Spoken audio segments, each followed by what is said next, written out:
Yeah, I don't know, in it, I can't do it.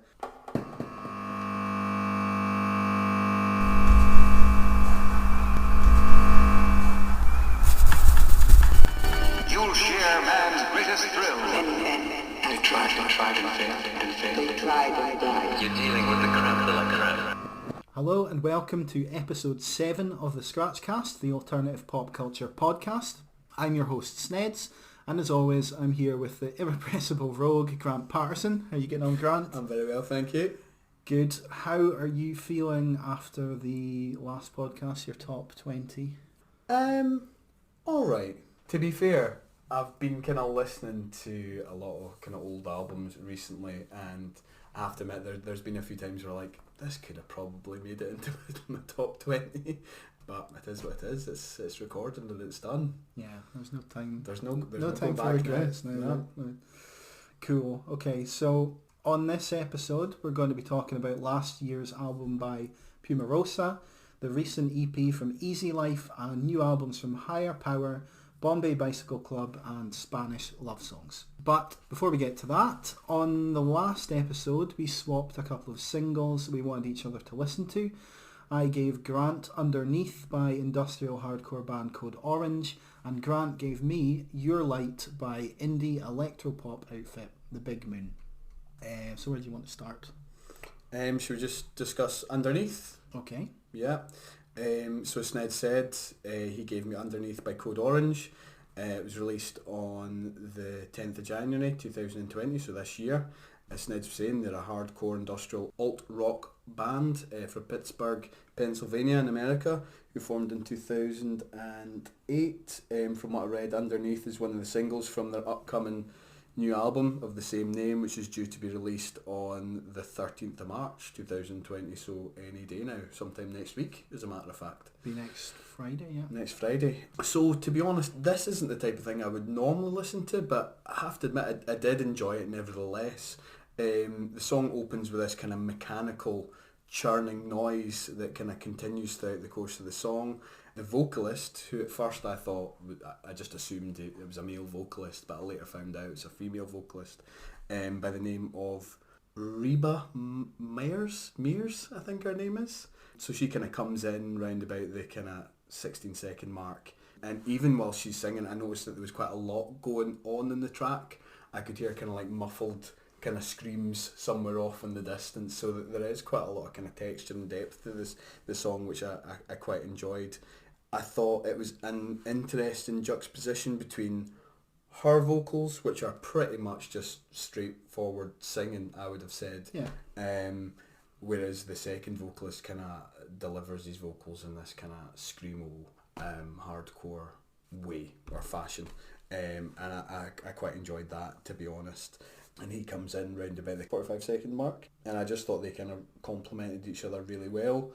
And you've got this kind of driving chorus that comes in round about the 1:08 mark that you just can't help bobbing your head along to. And I did find myself singing along to that the more that I listened to it. And It's a really anthemic chorus. Yeah. Like it's really easy to just get caught up in and join in with and sing along to. So this is maybe a little bit different from a lot of the stuff on their last album, which is really quite brutal kind of hardcore, but with weird like stop-start timings and strange electronics and stuff, which this does have. Yeah. But there's a lot more melody and cleaner singing parts. There's a song called, I think it's called Bleeding in the Blur, which is on their last album, which has got similar kind of vibes to this. But yeah, like you were saying, there's that sort of off-time drum beat that opens up the track, and there's these weird industrial noises like drills and machinery, and there's just that sort of feeling of creeping dread and discontent throughout the whole track. And what's interesting is there's not, in those passages, there aren't really any guitars. It's just those weird noises, and then the vocals of the two singers, like you said, the queen female vocals and the screamed male vocals, and that sort of back and forth passage before they get to the chorus, where you've got the guys screaming the guinea pigs of a generation, and then she sings back, now I'm in the lion's den. He screams back, a story for them all to tell, and she sings back, now I'm on the precipice. Just a really cool moment before the actual chorus itself comes in, which is, like we said, really catchy. Yeah. So I'm well into this. There are, I said there's a lack of guitars, but they do come in. They come in on the chorus, they come in later on during a big screaming breakdown, and there's lots of grinding guitars and squeals going on around the male vocalist's voice, and it's just fucking cool. So from hearing this single and the more recent single, Swallowing the Rabbit Hole, I'm pretty pumped for the album underneath, so looking forward to that coming out. You've shared some of their stuff in the past, haven't you, on the page? I've shared the video for this before. Is that what it is? Yeah. And probably Swallowing the Rabbit Hole as well, which I think came out just like a few days after I'd given you this single to listen to anyway. Right. So that's really good as well. But yeah, I am. I only got into Code Orange through the last album, but I am becoming a bit of a fan. So I'm really looking forward to the next record when it comes out. Cool. Okay, so that was Underneath by Code Orange.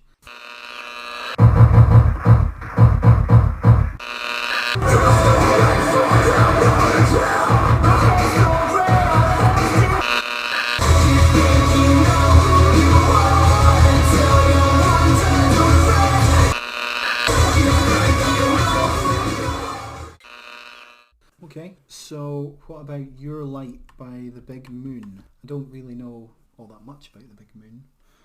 Neither did I, to be honest. It was just one of these bands that kind of appeared, I think probably as a result of listening to quite a lot of female-fronted bands, to be honest, lately, through Spotify, the likes of kind of Pumarosa and what have you, and another band that I'm kind of into at the moment called Bim Plop, which I'd kind of like to look into later on as well. But yeah, I listened to them, and I believe this song comes from, it's either their second or third studio album, but they've been around for a little while. I believe that they're from down south. I believe that they're from London. Okay. And yeah, I just took an instant liking to them, to be honest, and had the joy of seeing them support Bombay Bicycle Club when I saw them at the Barrowlands just at the end of January there. I had no idea that they were playing. Yeah. And we walked into the bit where they sell the merch and stuff like that, and in the Barrowlands, and we could see that they were going to be playing, and they were actually going to be selling their merch after they played their first set. Obviously, I never went down to to introduce myself or buy any of their merch because I'm incredibly introverted and just just couldn't be done with that. I did actually try to buy a signed album, and the guy behind the desk was like, "No, I'm not handling that. I'm just handling Bombay Bicycle Club stuff. If you want to buy that, then you'll have to come down and buy it off the band directly." And I was like, "Nah, I'm alright. I'll just leave it. I can order it off their website at some point." But yeah, they were an absolute joy to watch. They're all multi-instrumentalists, if that's the right word. So they all kind of take, bar the drummer, they all kind of take it in turns to play like guitar, bass, and what have you, keyboards. You just swap out during songs? Just swap between songs. On, I can't even remember the name of the song. It's Easy Now, which I think again is a single from this upcoming album, or maybe their previous album. It includes a kind of trombone, and the drummer actually plays that while still playing the drums, which is pretty epic, to be honest. And they sounded exactly like they do on the tracks on the albums, which was pretty impressive, to be honest. Yeah, sometimes bad sound can kind of ruin gigs, but when the sound's good and the band's good, sometimes bands are just shit live. Aye, absolutely. But yeah, when the sound's good and the band's good, then those kind of combine and it melds well. So how did you find it? I really like this track. It's not really the sort of thing that I would normally listen to, but I really like the sort of 80s style synths in the intro. It's got the whole song's got a really nostalgic kind of feel to it, and it just layers up with this really great driving drum beat, and there's a chugging guitar and throbbing bass running through it. There's quite a floaty verse on it. There's some cool sort of MGMT-esque moments, there's a line, "Now we just hang around like a haircut growing out," which I just thought was a really cool line. The pre-chorus sort of breakdown Days Like This, I Forget. My Darkness. It took me out a little bit on first listen, but I kind of forgive it because it just leads into a really amazing chorus, which is just pure ecstasy. That sort of I Remember Your Light, Yeah, it's just you can't help but so sing beautiful. along to it. In general, it's just a really uplifting song, and it's perfect for a sort of bright, sunny day. Have you seen the video to it? I have, where they're just like riding on bikes. Sixing along.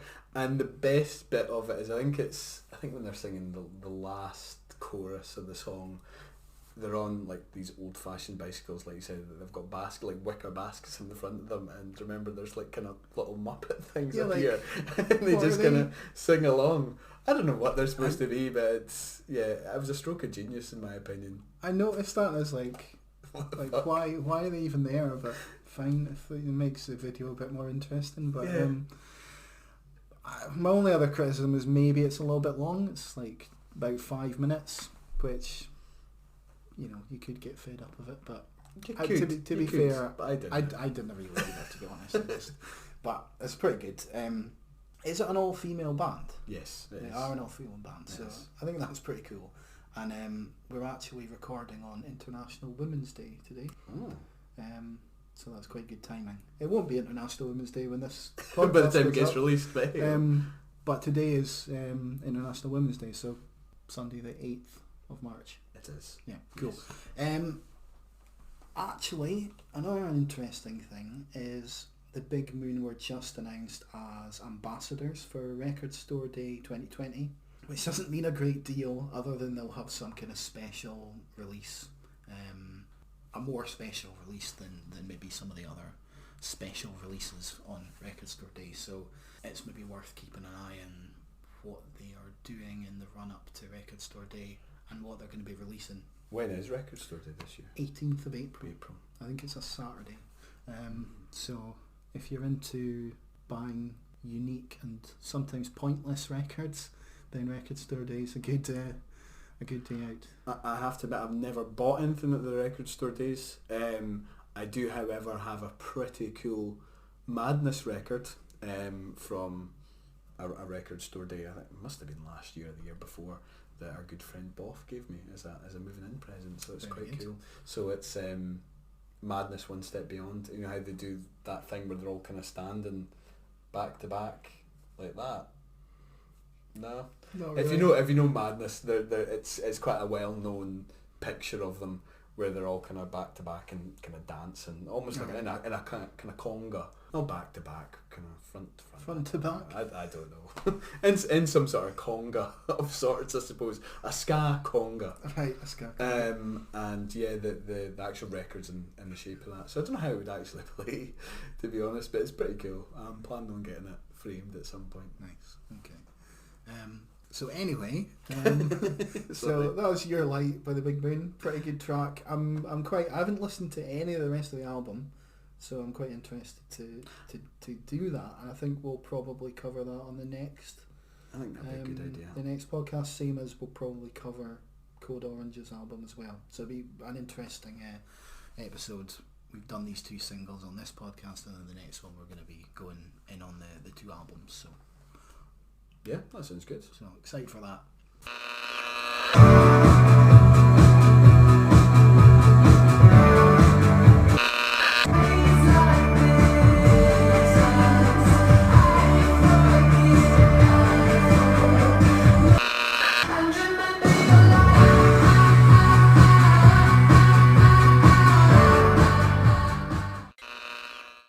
Okay. What's your single for this month, Sneds? I am going to give you Annabelle by gothic punk band Creeper.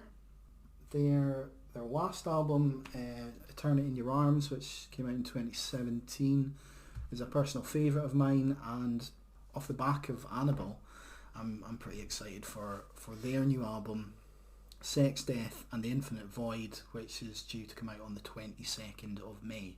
There are 2 other singles that have come out for that album already, Cyanide and Born Cold. I think Annabelle came out in the middle of those 2.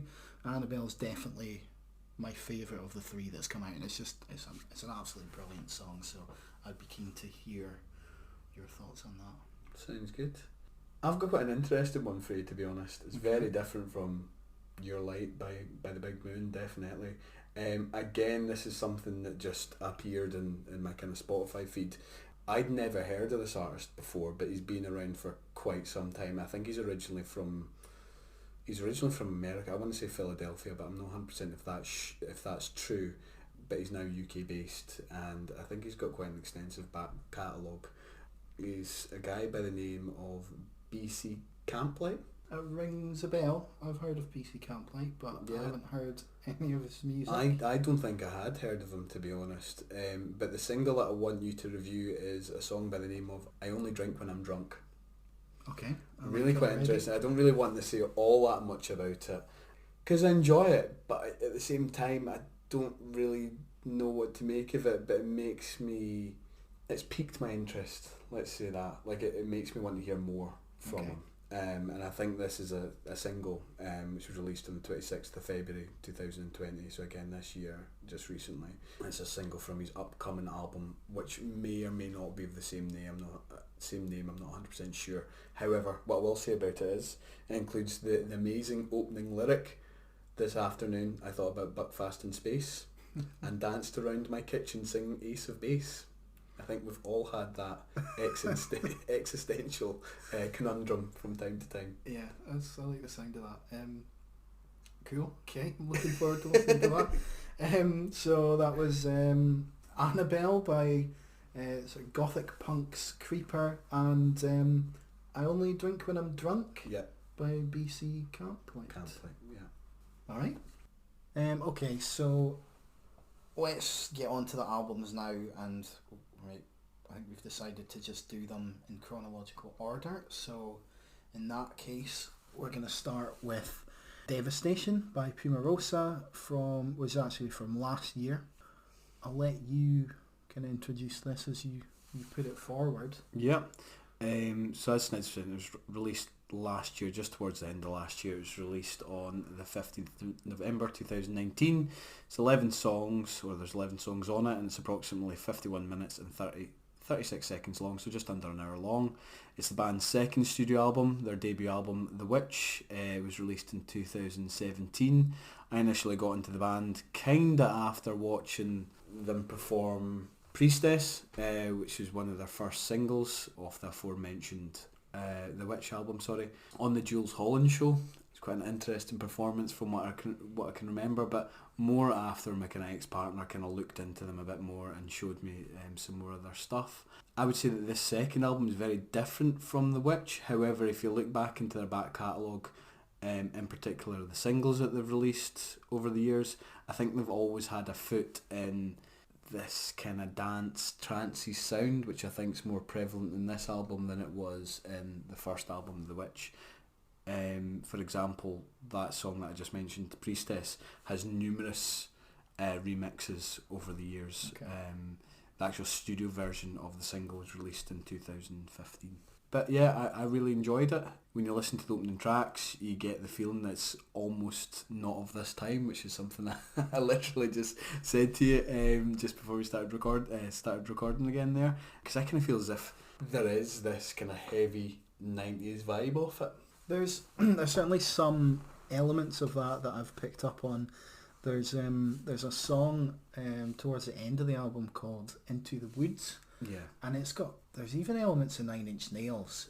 That song's a little bit different maybe from the rest because it brings in a sort of grinding, buzzing guitar, which is unusual for the rest of the album. But there's that sort of Nine Inch Nails sounding guitar, and the vocal delivery is a bit like, if you're familiar with Portishead.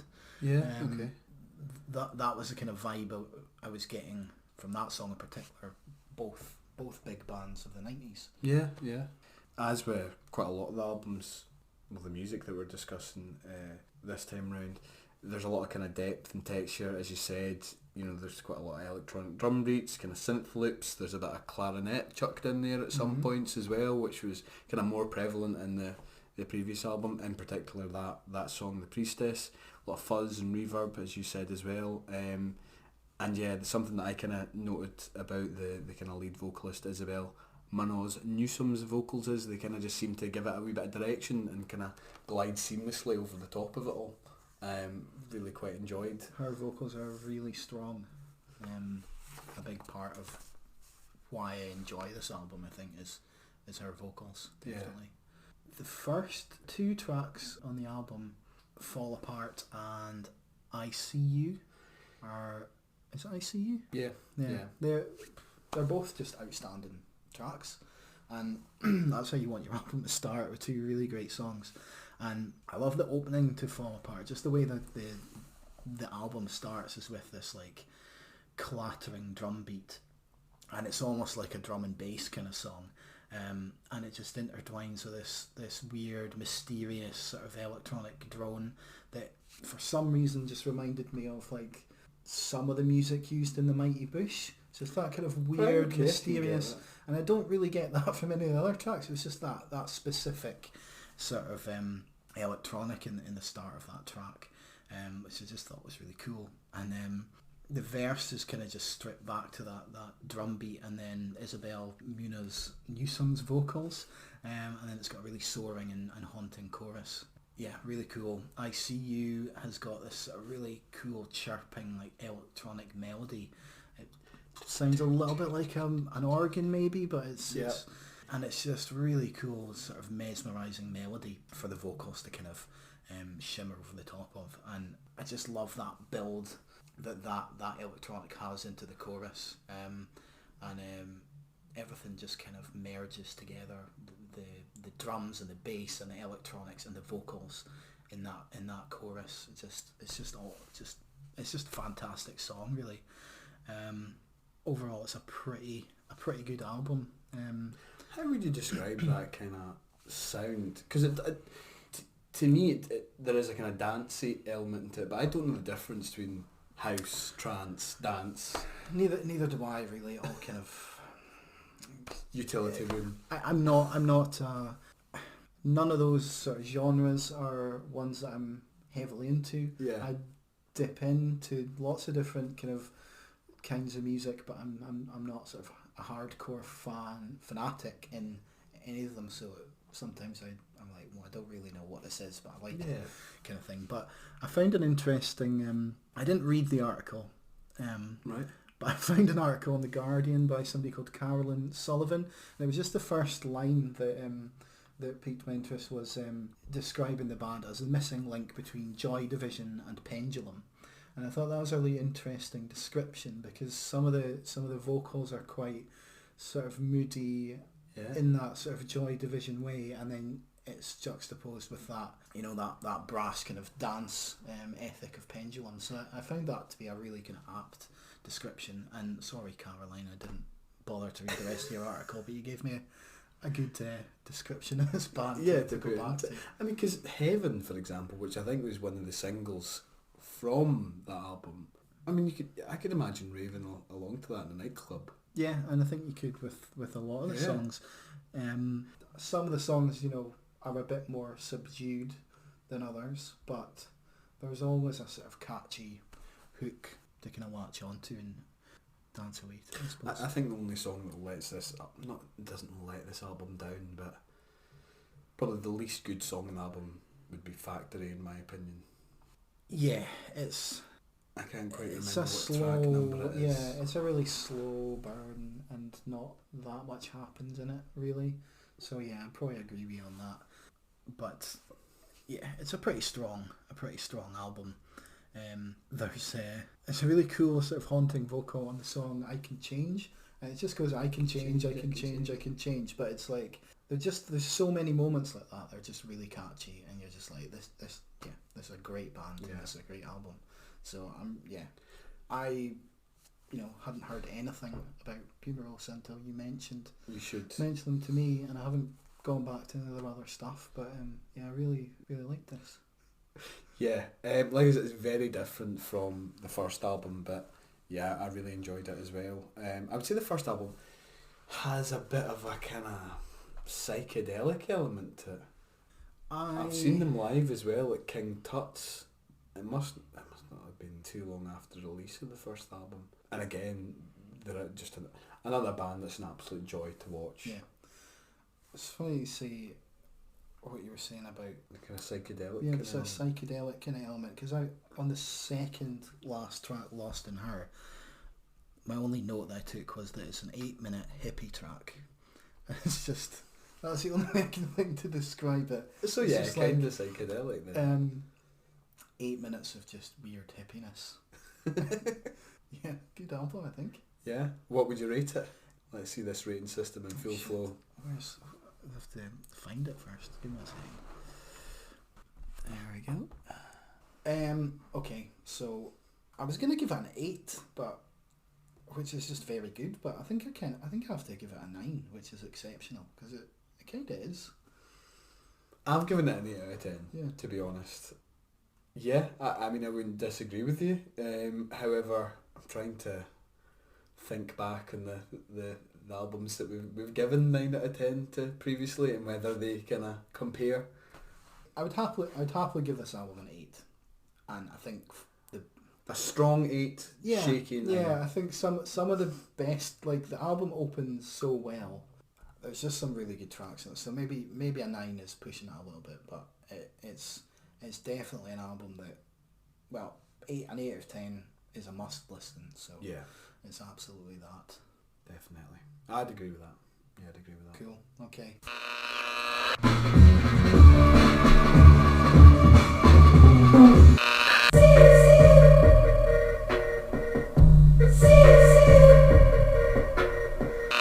I can change, I can change, I can change. Be what you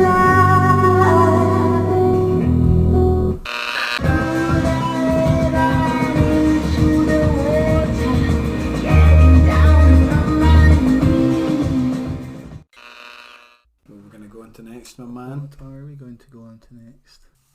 Sticking with chronological order of release, the next thing we're going to be talking about is the Junk Food EP by Easy Life. It was released on the 10th of January this year, and it's 7 tracks and about 19 minutes long.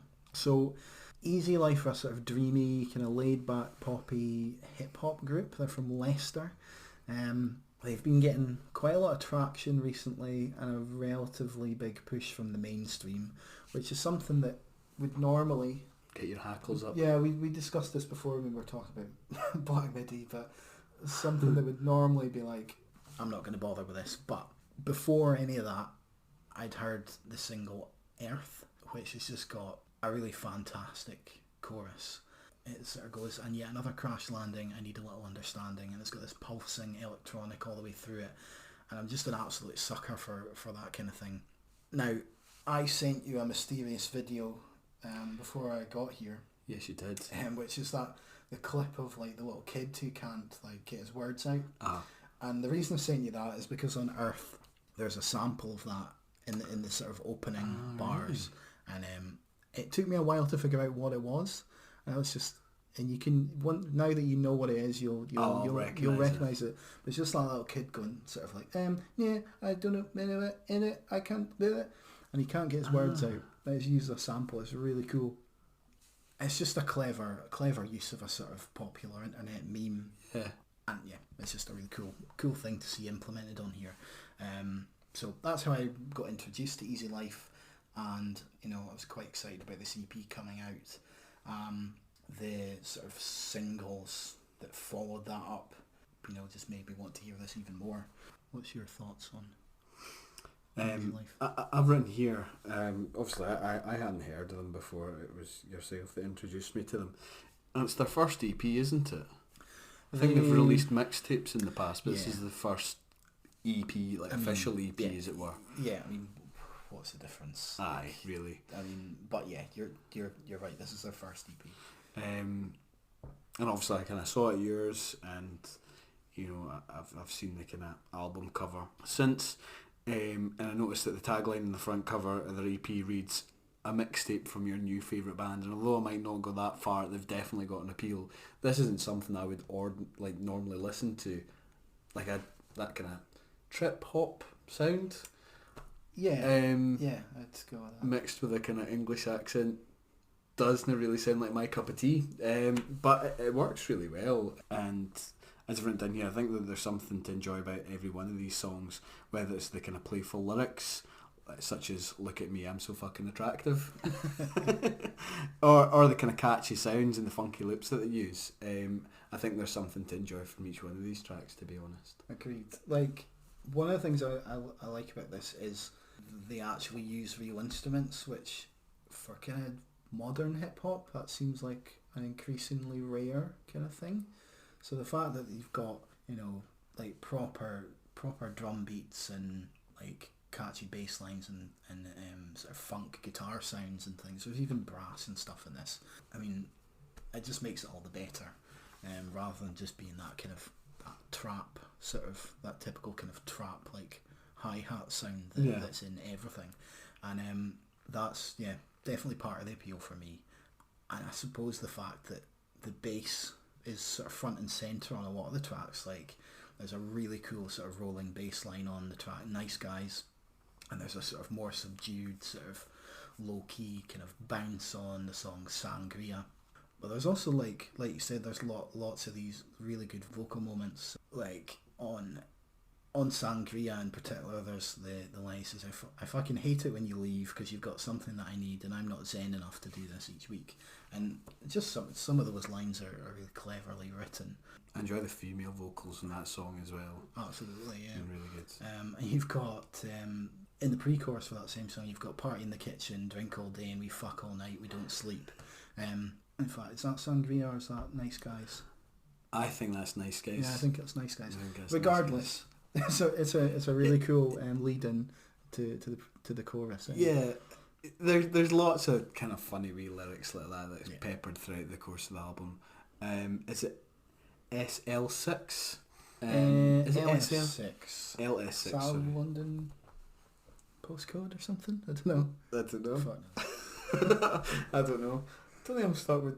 No, I don't know. I'm God, thinking no. Westminster. Fuck knows. Who knows? We don't know London. Scratch that. Scratch record. that. Yeah, I mean, is it in this song? I'm convinced it is. I'm up in the serious clouds. I'm serious now. Yeah. I think I've got that written down too, yeah. Quite funny. It is. It's a good play on words. Yeah. So, it's just a really kind of fun, laid-back hip-hop record, I think. Yeah, I think it's fairly unique though as well. I mean, I don't think I've listened to anything like this before. There's like, no, me neither. I mean, there's kind of stuff like, if you've heard of like, stuff like Mac Miller or Lil Peep, both of who are actually dead, but I shouldn't laugh about that. But That's not, yeah. But those are both, they've got sort of that similar kind of laid-back hip-hop. They maybe lean a bit more towards sort of trap, like Post Malone and that kind of thing. But I think this is certainly more sort of positive and fun compared to those guys. But I don't really know of anything else that's all that similar to this. But I think my favourite song on here, well, it's a toss-up. It's a toss-up between Earth, which I've already mentioned, and Dead Celebrities. I think Dead Celebrities, the reason I like it is there's a sort of an old school sort of gospel sample throughout the song. It's really bright and sunny, and then the chorus is just really cool, talking about things that a celebrity going off the rails might do, like setting fire to my house in the hills, extinguish the flames with some champagne and pills. If you let me, I could be your dead celebrity. Yeah, and it's just so catchy and an absolutely brilliant song. That kind of gospel vocal loop kind of reminded me of something that the Young Fathers might have done or used. Absolutely, yeah. I don't know. I don't know. Yeah, no, I didn't. That never crossed my mind, but now that you mention it, and it gives it a sort of nostalgic sound as well. Yeah, but yeah, overall, I think this is really good, and it's a weird time to release it. I think January, because it's kind of winter and the weather's shit, and everyone's fed up after Christmas. And as we said, this is the perfect EP to listen to during the summer or in a trendy London bar. Yeah, so it's neither of which you could do in January, because you'll be fucking skint in January. Exactly. I mean, let's be honest, I'm not going to be listening to this in a trendy bar in London. I'm going to be listening to it walking across Leith Links in Edinburgh, like when it's blowing a hoolie. Probably, but even in the summer, like it'll be like Horizontal rain. And... like pasty Scottish people with their taps off, Aye. with the barbecues going. But yeah, I think this will be really good once the sun's out. Yeah. It can only get better. The weather or their stuff. You decide. Bathe. Alright, so I'll let you give this a rating. For me, and this is probably because I'm not a massive fan of the genre, or not au fait with the genre, let's just say. I give it a 7 out of 10, but a strong 7 out of 10. Possibly an 8 out of 10. I don't know. Okay. I think that's fair. I'm more of a mark for hip hop. Yeah. And sort of, hip hop with a bit of humour and some samples. I mean, The Far Side was in my top 20 albums of all time, so it isn't quite the same as The Far Side at all, but that just sort of sense of fun really left an impression on me, so I am going to give this one a 9 out of 10. Boom. Because I think it's great. Well, I think it's more than great, I think it's exceptional. As per the rating system. As per the rating system. Rigidly applied. Good, yeah. Last guys go last, you might be top of the class, but you ain't big.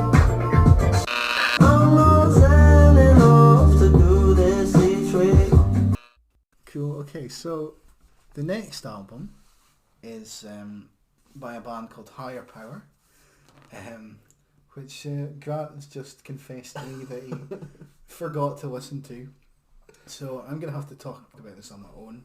So, say Grant's professional. My professional work ethic. Yeah, his professional work ethic showing through there. So I'll stop short of calling him a dick. But that's what he is. That's it. So You've already said it. I won't spend too much time on Higher Power, but the album's called 27 Miles Underwater.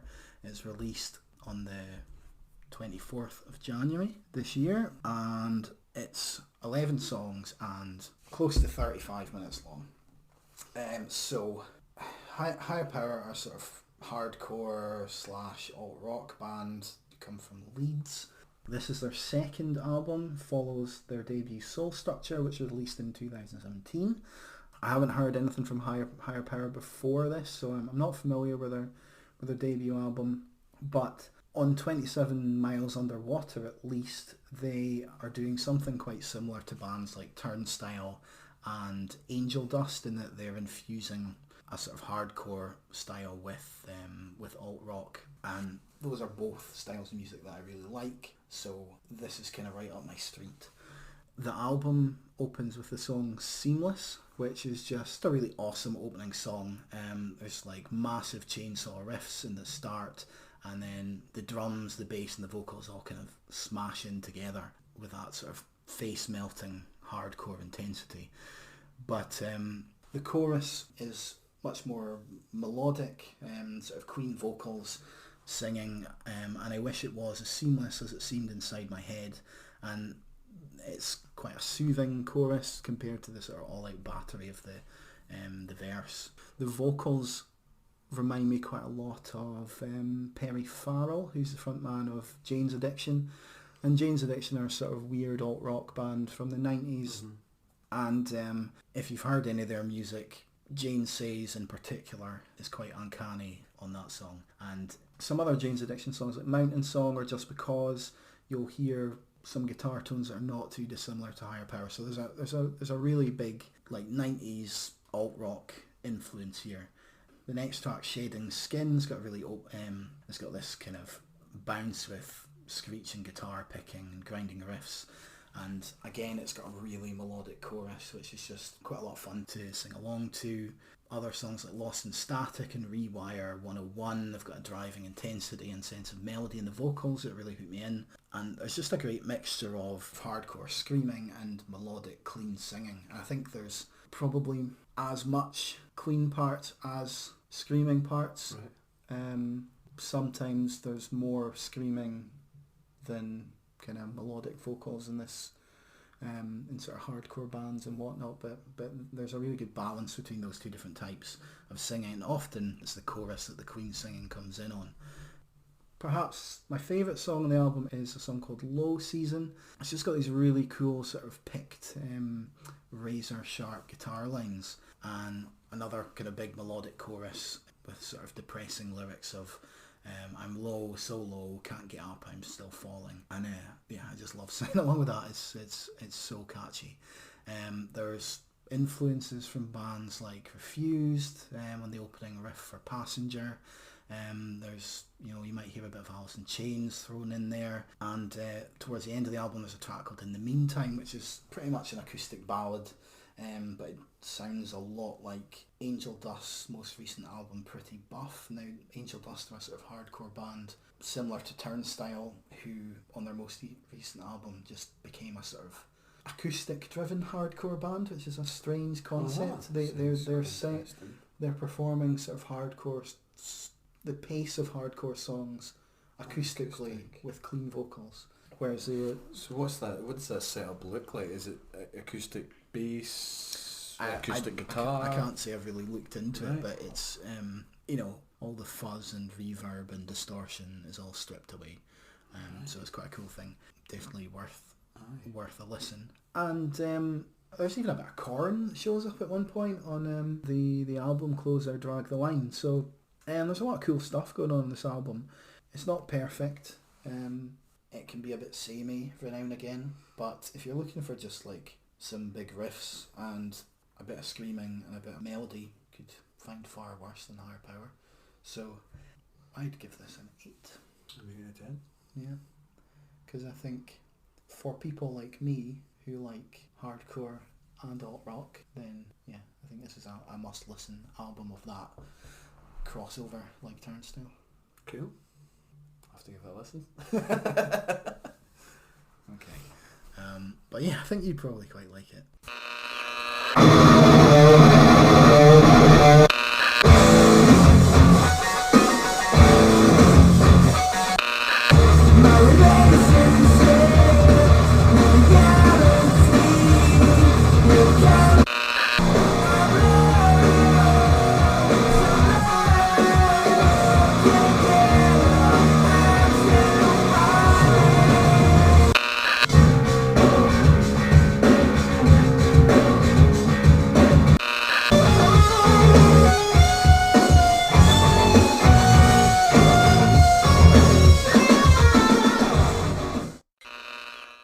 Okay, so go from an album that Grant didn't listen to an album that I wish I hadn't listened to.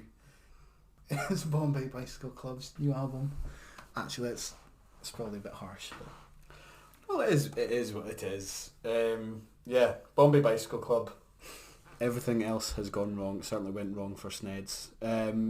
This was released on the 17th of January 2020. It contains 11 songs and it's just under 42 minutes long. It's the band's 5th studio album and the first album that they've released in 6 years. Follows the release of their 2014 album, So Long, See You Tomorrow, which is, if you don't know or are not aware of Bombay Bicycle Club, I would strongly recommend that you kind of go back and listen to that album. They started off as kind of just straight up indie rockers, to be honest. Their debut album was released in, I believe, 2009 or thereabouts anyway, and it was called I Had the Blues But I Shook Them Loose. Their probably most well known song, Always Like This, is on that album. I've probably heard that, but you absolutely will have. I can't think of it, and I did struggle to think of any songs I knew by Bombay Bicycle Club. They're not a band that I've really gone in on. So yeah, they're not a band I know very much about at all. You will recognise that song. Like I said, when they first started, they were just straight up kind of indie rockers. However, I think probably starting with their 2011 album, A Different Kind of Fix, they kind of changed from being indie rockers, because I think the 2010 album, Flaws, was pretty much just a pure acoustic album. Okay. But from about 2011 onwards, they've kind of honed this indie electronica alt rock fusion sound. I don't know how to describe, because there's elements of kind of world music in there.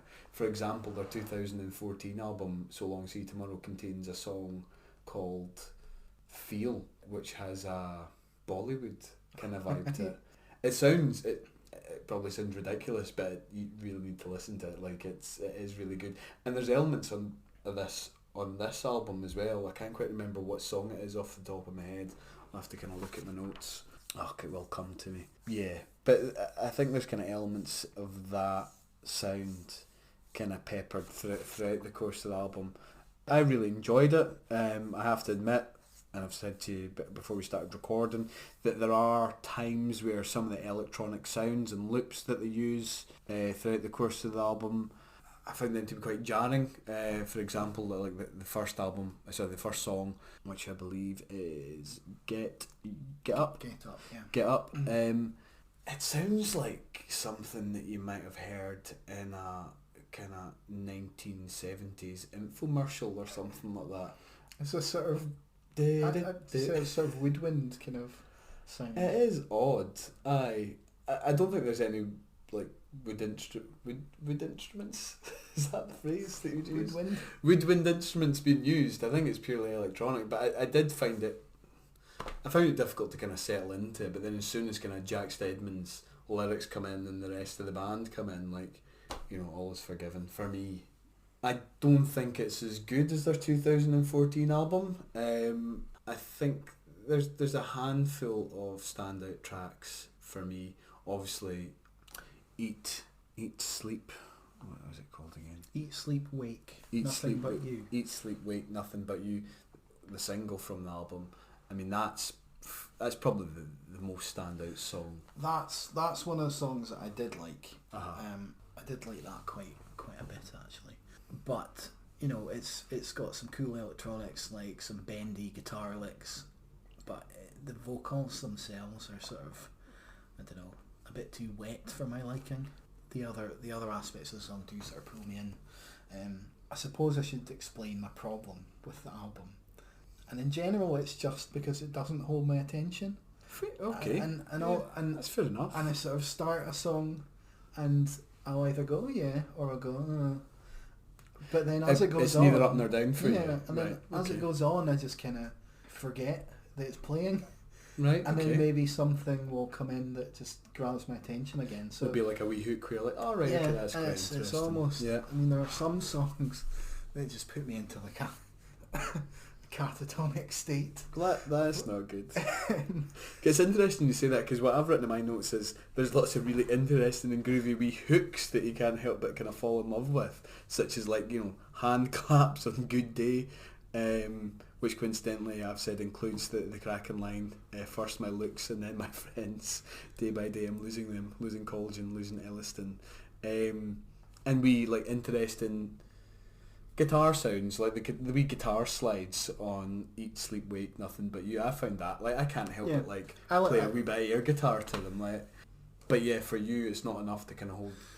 There's lots of bits on this album that I like, but there's not enough of them. There's not enough of them, and the sort of main vocals are just a bit too floaty and a bit too ethereal and a bit too, like, they don't have enough bite or edge, and I don't find myself, for the most part, really singing along to any of it, other than maybe bits on song like Good Day, you know, the part I just want to have a good day, and there's this sort of do sort of parts to that song. I quite like that, but there's too much just stuff in between that it just bores me. And I mean, I mentioned going into a catatonic state. I only really, that's a bit of an over.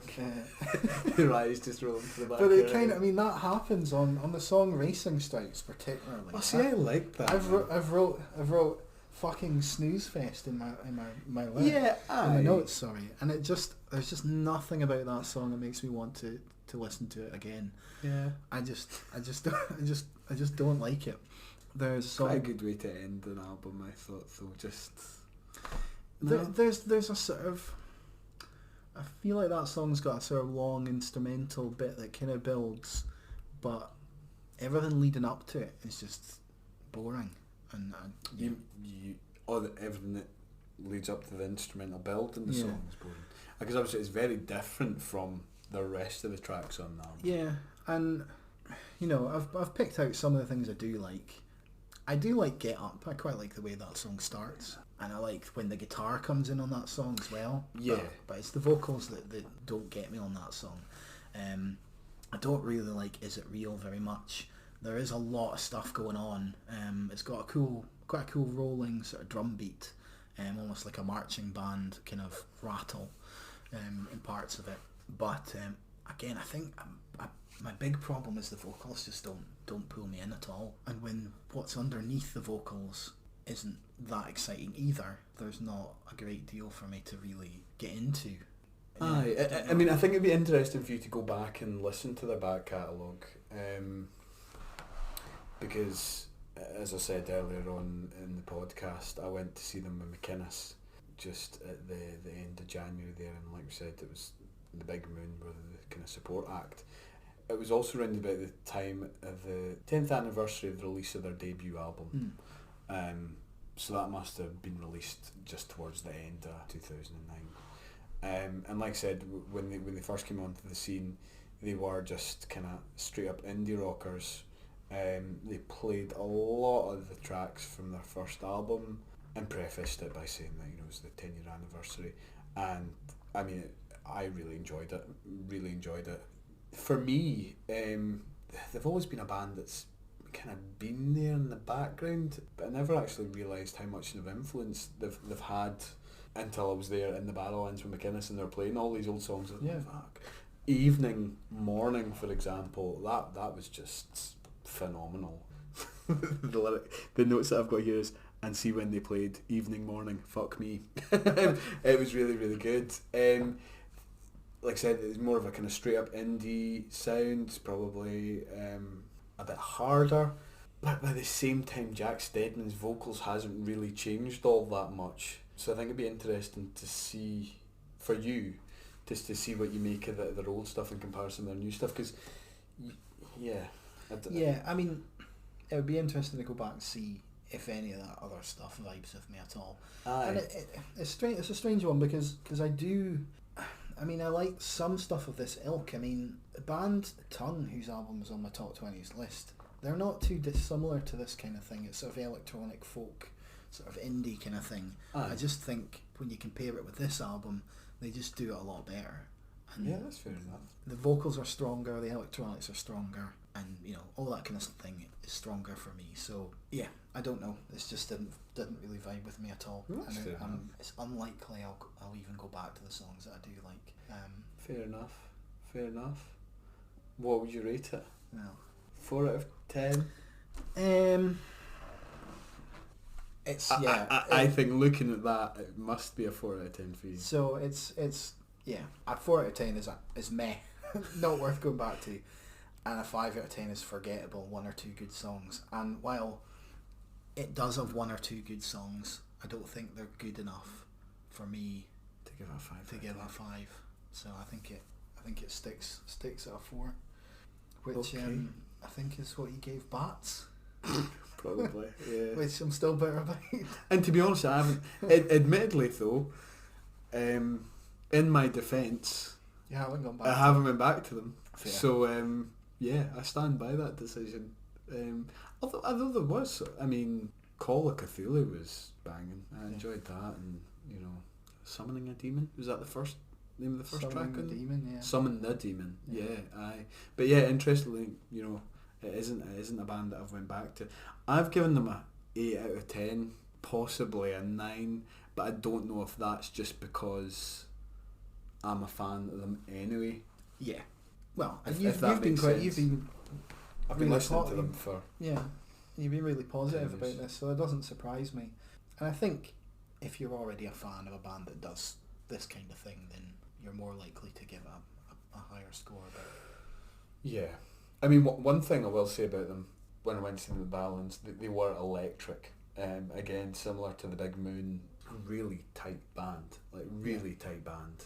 they sound just the way they do on the album, and the set list was just brilliant from start to finish. There was no point where I felt as if there was a lull in the music. Yeah, there wasn't any sort of filler. No, I didn't feel like it, but then again, that's because I'm a fan. If you were there, maybe you must have been like, oh, fuck this. your eyes rolling into the back of your head while you go into the catatonic state. But yeah, I think it'd be interesting for you to go back and certainly listen to. I recommend, it's up to you whether you choose to do it or not, but I think it would be good for you to look into their debut album. So I had the Blues Shook Them Loose, and 2014 album, so their fourth studio album. Okay. So Long, See You Tomorrow. That is your homework. Okay. That is just an aside from everything else that we'll be doing. I think it'd be interesting for you to listen to that. Cool. Okay. I think though that I think you'll come away with the same opinion, because if you fundamentally got an issue with Jack Steadman's vocals, like you said, you just felt they were a wee bit weak, just a wee bit wet as you described them, I think it'd be difficult to kind of get round that, because I don't think they've really changed all that much. The sound of the band's changed quite significantly over the years, but his vocals have pretty much just remained the same. If the rest of what's on offer grabs me a bit more, then the vocals aren't necessarily going to be a problem. But I just think the combination of all that just didn't really do much for me at all. Cool. Okay.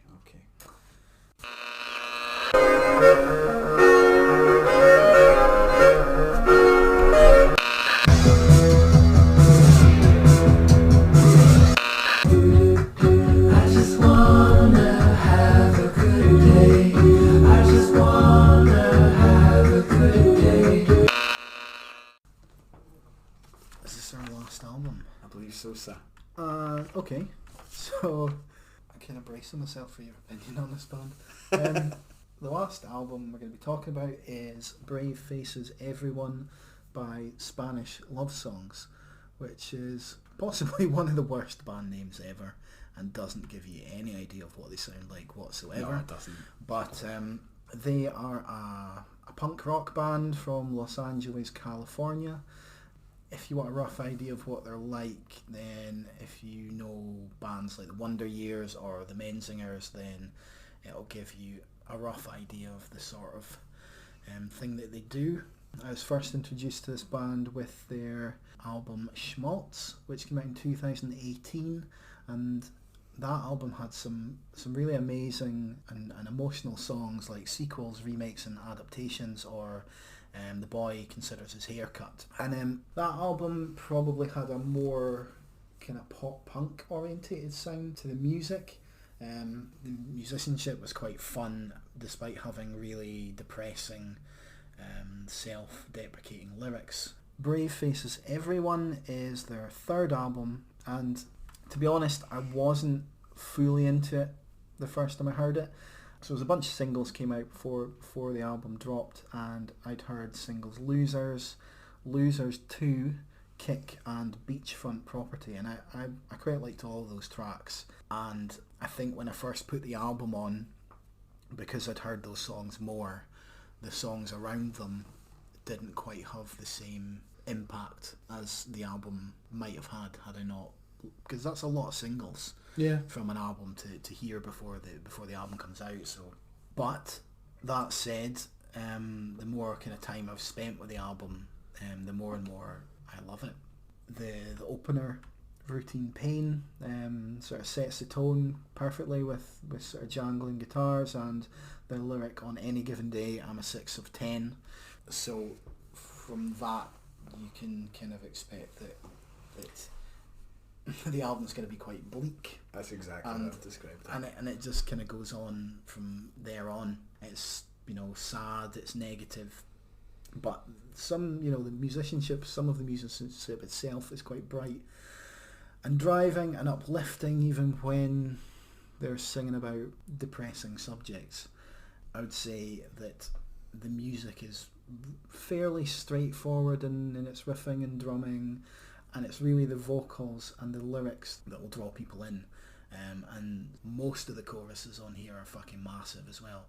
I would say that frontman Dylan Slocum's warbling, quivering and straining vocals have the potential to put a lot of people off, as will the depressing sort of emo lyrics. Is that fair to say? So I hadn't heard them before. I don't know what I was expecting, to be honest, when I heard them. So I didn't tell you anything about them either. Yeah, Spanish love songs, something different. Anyway, from what it turned out to be. Like I said, I heard that they described themselves as an LA-based punk quintet. Quintent. I still haven't pronounced it properly. It's not a 5-person tent. It's a 5-person band. Yeah, however, I read this after listening to the album, so I didn't really know what to expect. When I first started listening to the first song of the album, Routine Pain, is like you said, I felt as if it was almost like a kind of folk element to it. I don't know what it was. It's quite stripped back. Aye, I think that's maybe it. But yeah, it was obviously not a folk album, and that was kind of fairly short-lived. And I've pretty much just described them as a pretty straight-up emo rock band. Yeah, that's probably fair. Yeah, I don't think the album's bad by any stretch of the imagination. I think a lot of people will really enjoy this, and really lap it up. They have got a really sort of die-hard following as well. Yeah, I just kind of felt as if the songs were a bit samey, to be honest. There are bits though, and I'll go into kind of talk about them in our discussion about the album, that I did enjoy. Like, I'm not just discrediting it completely, but yeah, like I said, it just kind of felt as if the songs were a bit samey, and it kind of went on a bit, if I'm honest, and that's purely to do with the lyrical content. As we've said before, the lyrics are quite bleak. Throughout the course of the album, they kind of look into topics such as self-doubt, low mood, self-deprecation, poor mental health and addiction. One lyric that comes to mind is, I can't quite remember how it's worded, to be honest, but what's another 10 grand or something like that. What's another 10 grand and a fix in the end, something like that. Yeah. What's another 10 grand going to fix in the end, or a fix? I'm not sure if it's referring to spending that amount of money on a fix, as in drugs, or it's referring to just being in debt in general. I'm not possible. Too sure. I don't know. I can interpret it as maybe 10 grand paying for like some sort of recovery or rehabilitation program or something like that. But I'm not too sure either way. And I've written here, although like these topics and covering these topics and singing about them and making art about them is admirable, I just feel as if we've covered bands that have kind of just done it a wee bit better. The artist that immediately came to mind was Microwave and their 2019 album Death is a Warm Blanket. Microwave have definitely got a lot more to offer sonically, I would say. Yeah. I think, as I said before, the musicianship on this is a bit more sort of straight ahead. Yeah. But as sort of punk rock songs go, they're pretty good. You won't hear anything that you haven't heard before. But I think despite that, the quality of the songs is still really high. Particularly songs like Losers 2, which is easily the best song on the album. I think it's the choruses that really get me. I mean, the lyrics on the chorus for Losers 2 is, don't you know you were born to die poor man, don't you know that you're going to do yourself in, and you'll always wake up tired because there's nowhere we go from here. And the lyrics are great, the melody's great, and that's just a fantastic song through and through, and there's a lot of big choruses like that, and those are the main draws of this album for me. And I think your criticism of it sounding a bit samey and potentially being a bit long is fair. It's only 40 minutes long, but I think, that sort of bleakness maybe overstays its welcome a little. It could have done with maybe losing a song or two. See, it's the lyrical content that I probably had the biggest problem with, to be honest. Not in its subject matter. I just felt as if some of it was a bit lazy. I genuinely felt as if like some of the songwriting was a bit lazy. Okay. For example, is it the first song? I think it is Routine Pain. The lead singer, who I think is writing from someone else's perspective, I want to say a female's perspective. Okay. I don't know if you'd agree with this or not. He can be heard singing on the first track, I'm feeling lower than anyone else. When everything is lower than anyone else, I'm going to see how much lower I can go. So I kind of got the impression that we're kind of wallowing in it somewhat. as I said, you know, I did feel that some of the songwriting was a bit lazy. Again, from the first track, Will I Be This Dumb Forever? I think that's, I can't quite remember where that is in the first track. And then the second track, there's this kind of call and answer session where it must be the lead vocalist says, it won't be this bleak forever. And it's either himself or the rest of the band, I'm not 100% sure, just say, yeah, right. And it's like... Yeah, but that's one of my favourite bits on the album. It's like, I think the lyrics they're delivered in plain English. It's like, there's no... It's not like listening to Nick Cave. It's not Nick Cave, absolutely. There's no sort of interpretation of these lyrics. There's no ambiguity, it's just straightforward. It's just straightforward, plain talking. And I think if you've ever felt any of the things that are described, you're going to relate to that. And there's a lot of stuff on here I don't relate to, like a lot of stuff. But, you know, there is some of the subjects that I would relate to. And I think that kind of plain talking thing that you're sort of describing as being simplistic or sort of lazy kind of songwriting, I don't think I agree with that. I think that's a plus, to be honest. I think that plain language, straight talking lyrics are a big asset, and it's part of what's enjoyable about this album is kind of just the vocals are up front and centre. You know for the most part what they're singing about, and you can sing along quite easily. And the choruses are massive, and I just find it a really enjoyable album for the most part. Anyway. Well, like I said, there were elements of this that I did enjoy. I wouldn't throw it away completely. Like I said to you before, if this was on, if somebody put this album on and I was sitting somewhere, I wouldn't be like, get that fucking off. Yeah, absolutely. You know what I mean? And you know, I've written here, like, I felt as if the third song, Generation Loss, had a really good and kind of bouncy chorus that I enjoyed and really vibed along with. Similarly, another standout track for me is probably Beachfront Property. As you said, that was one of the singles that were released. I felt that aesthetically it was kind of very different from the previous 4 songs on the album, so I think from what I remember this is the 5th song on the album. I really enjoyed the stripped back intro with the bass, drums and kind of minimal guitar sound. It's quite that intro is sort of quite it's quite soothing. Yeah. And again, there's a loud dynamic going on, which is always up my street. Yeah. To be honest, really enjoy that. Track number 9 as well. The penultimate track on the album, Dolores. Yep. I think that's how you pronounce it.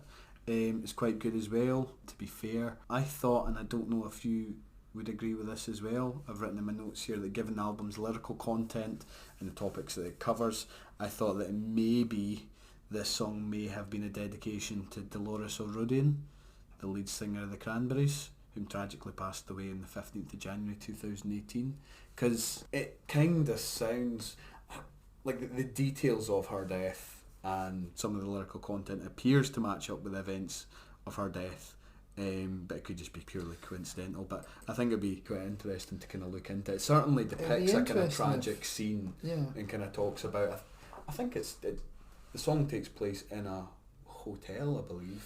I'm not sure. And there's kind of sirens and what have you going on. I've not read anything to back that up. No, heard anything neither have I. I mean, I went looking for it. Could be. And I couldn't find anything either. I just thought it was interesting. Yeah, maybe just looking for something that isn't there, really. Maybe, you know what I mean? Maybe. Overall, for me, I really enjoy this album. And, okay, it's not the most unique thing you'll ever hear. You've heard a lot of stuff like this before. But I think those lyrics and the sort of impassioned delivery elevate it, and for that reason I think it's a really good album. What have you rated it? I'm going to give it an 8. I think when I first heard it I might have gone for a 7, but it has kind of assimilated into my broken soul. Yeah. I've given it a 5 out of 10. So yeah. Probably not as harsh as I could have been given the way I've kind of talked about it. But I mean, it's that kind of matches up with Forgettable. But when you say it like that, it doesn't sound that good. But it's middle of the road, I would say. Okay. You know what I mean? Like I said, if it was on, I wouldn't have turned it off. It's not as if I'd be like lifting the CD out of the CD player and chucking it out the window or smashing it to bits or anything like that. Yeah. Like you said, it's very similar to a lot of the stuff that you would have heard before Yeah, for me it was reminiscent of a lot of stuff from the kind of early 2000s that might have kind of been out round about the time. Yeah, I just found it a wee bit samey. But like I said, I would agree there are bits in the album that are enjoyable, the choruses in particular, I would say. But yeah, that's what I felt about it. It's fair enough. Yeah, I think so. On any given day, I'm a 6 of 10. Walking this plane forever. You're right. Said you knew how if you're not okay.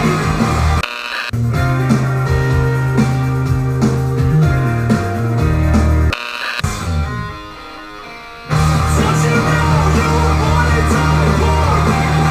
Don't you know that you're gonna do yourself bad? And you'll always wake up tired, because there's no way from here. Okay, well, that was our last album, so I've got an outro here for the first time. Oh, brilliant. Well, there we are. I hope you enjoy some of the music we've talked about today, and please let us know your thoughts. Don't forget to subscribe to the Scratchcast on Spotify, Apple, Google Podcast, or wherever you get your podcasts. You can also visit us on our Facebook or Instagram at The Head Scratcher, on Twitter at ScratcherHead, and on YouTube, where you'll find the episodes split down into bite-sized chunks. I've also recently uploaded a couple of old mashups I made a decade ago, mixing brand new with the Fugees and the Wu-Tang Clan. They're a bit rough around the edges, but I'm quite happy with how they turned out. We've also got a huge 5-hour playlist of music from February, so please do check that out. There's some great music on there. Why not hit play on Shuffle and let us know your favourite tracks that come up. A new playlist for March will also be up soon. Finally, all that's left is to thank you for listening. We'll catch you on episode 8. Unless you've got anything else to say, Grant? No, just cheerio. It's not finished. It's finished. Yeah, I don't know, in it, I can't do it.